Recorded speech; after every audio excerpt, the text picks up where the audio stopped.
Geisel coming by our spot right now.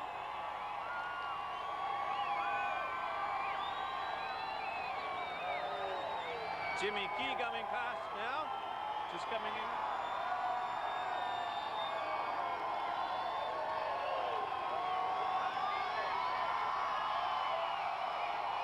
Bigger cheers as Jack Morris rolls by.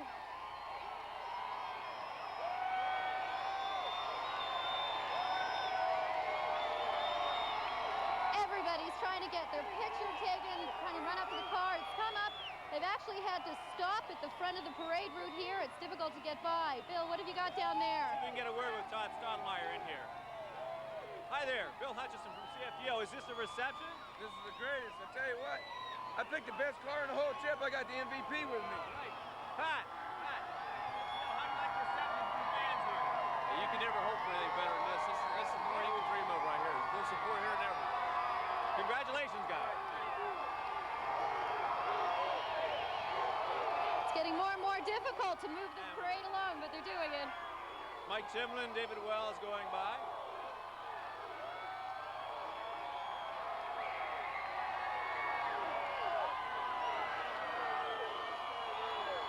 See Kelly Gruber and his wife. Kelly, Bill Hutchison from CFTO. How do you like the reception from the fans? Oh, this is unbelievable. This is so good. I'd never imagined anything like this, other than maybe being a veteran coming back from a war. Unbelievable.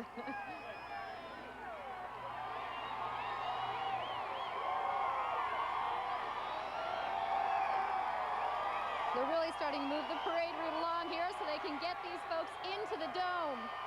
John, hi.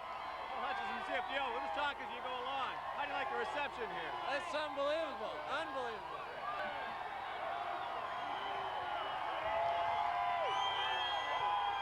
The fans are just reaching out, trying to touch their heroes as they go by.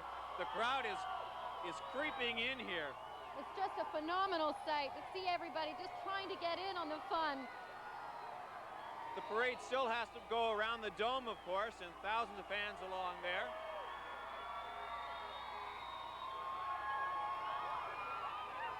Everybody following up the rear of the parade.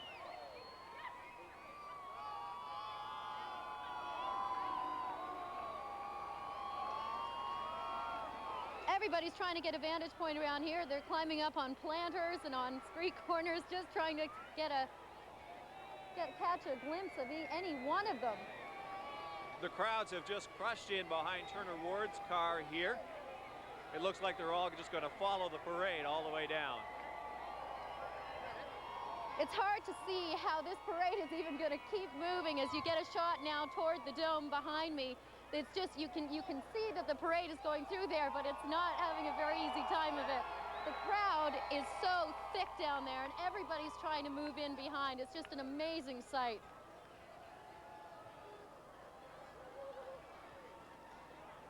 The parade is getting closer to the dome now, so we're going to take you inside to Ken and Kate. Thank you, Beverly, and we are here inside Skydome. We have Paul Godfrey with us. The fans have just seen the feet of the parade coming in, and they are going absolutely crazy, as I'm sure you can hear right now. This must be a wonderful day for you, instrumental in bringing Major League Baseball here. Well, it's a dream come true. I think that the first day was exciting on April 7th, 1977, but this is overwhelming. Words can't describe the exciting feeling, having the whole country really behind this great bunch of ball players. Absolutely right, Paul, because as we take a look down from the CN Tower at the crowd that is down below there, we saw a lot of Canada flags, and inside the Skydome, as we take a look around here, Canadian flags adorn the place. No doubt about that, Ken. The enthusiasm for Canada, I think, augurs well maybe for an issue that's coming up later tonight. If they ever needed a boost, the yes side sure getting a boost and keeping this country together with a positive response here in Toronto. Actually, Paul, when we do the broadcast tonight on the results, we're going to focus on riding by riding results as to the yes and no vote. And you're right, that's one of the things that we're going to watch for, is how much of a positive effect it has had upon that yes-no vote. Well, we just saw Pat Borders, the MVP, but as far as across the country goes, MVP has to be Ontario, the most valuable province. Well, there's no doubt about that. Everybody's going to focus on not only Pat Borders, but Ontario later on. headquarters in the afternoon in Ontario tonight. Absolutely. Who would have thunk it, Paul, back in 1977, that a very short time later we'd end up with this? Well, it's beyond belief, as I said before. Not only are we have a first-class ball team, but we have an outstanding structure. Can you imagine these 50,000 fans if we had to sit through Exhibition Stadium? All right, Absolutely. we have to take a short break right now, but we will be back with the Parade of Champions from Skydome and from downtown Toronto.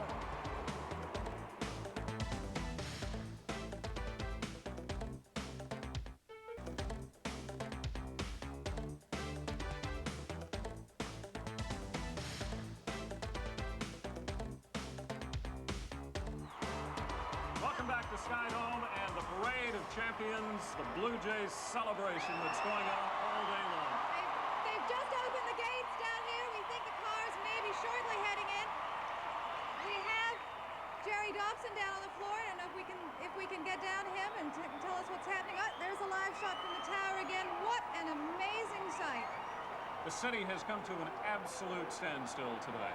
Well, there's no doubt about that. I don't think there's very much work taking place in many offices and a lot of the schools. I think there'll be a lot of notes tomorrow about tummy aches and sore throats as a result of today. I think they will be let off. This is a history-making day in more ways than one, and the fans at the Skydome are on their feet and going absolutely crazy.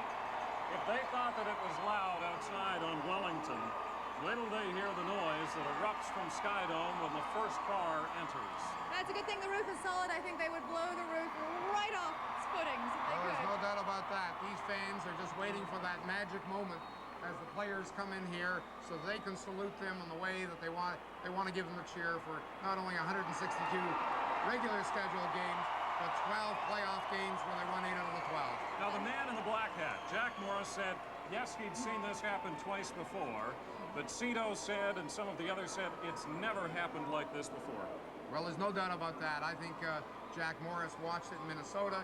He watched it again in Detroit prior to that. But coming to Toronto, where not only has he seen classy people respond, the fact is that these people are 100% behind the Blue Jays, and he knows that the whole country is behind this team as well. You know, you talk about one of the other experiences he had when he was with the Detroit Tigers. This is just to congratulate the Blue Jays fans on what a great job they do. They lost something like 52 police cars in Detroit the night that the Tigers last won. And that's something magic about Toronto, Ken. There were maybe 500,000 people out in the streets of Toronto, Lakeshore, Yonge Street, and here we go again with the noise. But the fact is that no one damaged any property. People had good time and good fun, but they all maintained a coolness about them. They did, and speaking of coolness about him, let's go down to Jerry Dobson, now on the Skydome floor. Jerry. Well, Kate and Ken, you're right in a sense that there is bedlam down here, but in a way it's also, the mood has changed from what it was an hour ago when they were showing Game 6 on the Jumbotron here. It's a mood of anticipation right now as the people are watching some of the players on the parade filing through. They are waiting until they get here. Make no mistake about it. You will never hear a roar like you're going to hear here in about 15 minutes, I guess, when the Blue Jay players arrive. It's a strange feeling down here to be on a baseball floor with no carpet, no grass, just concrete, and 50,000 screaming folks all around. Media here from everywhere, so it's quite a scene down here on the floor, and we'll get the players as soon as they come in. Of course, the program will be, they will introduce the players. Some of them will make speeches. There will be a few civic speeches as well, and then fireworks to end the whole thing at about 2:45. So it should be quite an afternoon we have in store. Let's go back upstairs. Thank you, Jerry. In case you're wondering why the green turf is not down there today, let me just explain to you that David Garrick, who's the vice president of the Dome, had told us earlier today they're in the conversion process. There is an NBA game that is played here on Friday, so they couldn't put the turf down today. It looks a bit like a warehouse, but all the streamers, all the flags, all of the banners that are around here, it's still going to be quite a party. It certainly is going to be quite a party. They lost a little bit of the turf after the championship game. The fans piled on, and a few people wanted to take home some souvenirs. A little bit of turf and some of the dirt from the pitcher's mound, but it seems to be still standing. We do have a dome. It seems to be still standing. A lot of souvenirs here today. Boy, I tell you, I would really like to be selling them, because today is a get quick rich kind of day for the people who have the franchises, for the t-shirts and all the rest. Behind us, you see perhaps some of the streamers that are coming down. Toilet paper adorns this place.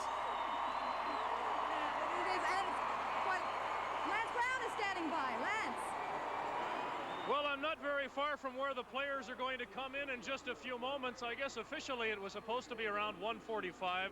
I understand, and that's just by watching, as all of us are in the Skydome, the parade, the number of people out by the cars mobbing the players, that it may be a little longer than that, but we're still hoping for around 1:45. Here is more or less the way things are going to go. Understand that this is live and who knows. But the players will come up, they'll speak. Pat Gillick and Paul Beeston will certainly have a lot to say. Cito Gaston, and again, all of the players, each individually introduced once they get in here before this massive crowd, hysterical already, and sure to get more that way in just a few minutes. Once that is over, the World Series trophy will also be presented to the people here, and then in behind where we are, by the Jumbotron, that last banner will be set free. It's rolled up to the top now, and once it's down, it should say Toronto Blue Jays 1992 World Series champions, and that should crown the day. Let's go back now, not too far, about 300 meters upstairs, Ken and Kate. Thank you, Lance. 52,000 people inside here, perhaps hundreds of thousands outside. Come on back and join us in just a moment as we continue with the Parade of Champions.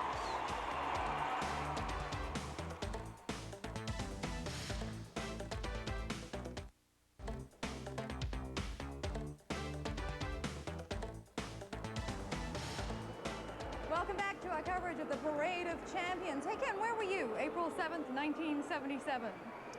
Let me see, was that a significant date? I think so. I think a team played somewhere around here. I know exactly what I was doing. I was working morning radio in Toronto, and I rushed home to turn on Channel 9 to watch the very first Blue Jays game.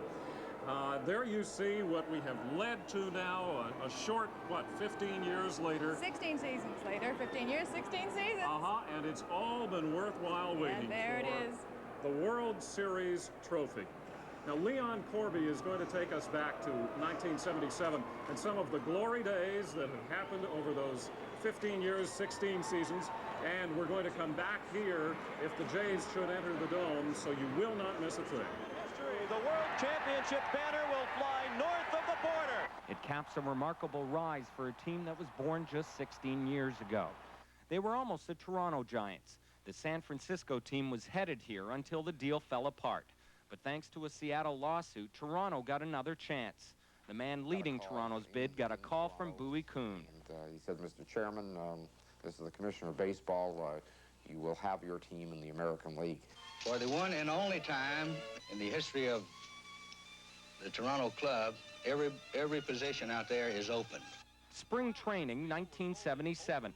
Toronto had assembled a ragtag group of unknowns and cast-offs destined for some tough times. Then the Jays' first home opener, April 7th, 1977. I was praying it wouldn't snow, and I remember how cold it was. Snow it did, much to the chagrin of Torontonians, sensitive about stereotypes of igloos, mounties, and dog sleds. But the game went on. Here it is, the first pitch in Blue Jay history. The Jays won their first home opener, but like most expansion teams, they were awful. The first 5 years, they lost almost 500 games. Sports radio host Bob McCowan has covered the Jays during most of their history. This was a bunch of guys who went out and had fun and realized that winning wasn't the priority. They were just happy to be in the major leagues. So were the fans, who didn't seem to mind all the losses either. But we loved them because they were ours. They were our fumblers. Toronto struggled, but the organization drafted well and quickly developed a strong farm system. Slowly, the ragtag bunch was sprinkled with promising rookies. Allison Gordon has written a number of books about baseball. It's funny, I covered the team for 5 years, 79 to 83, and in that era, you just gradually improved. And by the time I left in 83, that was a team that was in contention. He's there! He's got it! The Blue Jays have won it! Only 9 years after their birth, the Doormats went to the penthouse, winning the American League East. The city went crazy, and in the championship, the Jays took a 3-1 lead on Kansas City, only to end up losing. It was the beginning of a haunting pattern for the Jays. In '87, they were miles ahead of Detroit and lost the last 7 games. In '89, they won the East again and got thumped by Oakland. '91, another heartbreaking loss in the playoffs to Minnesota.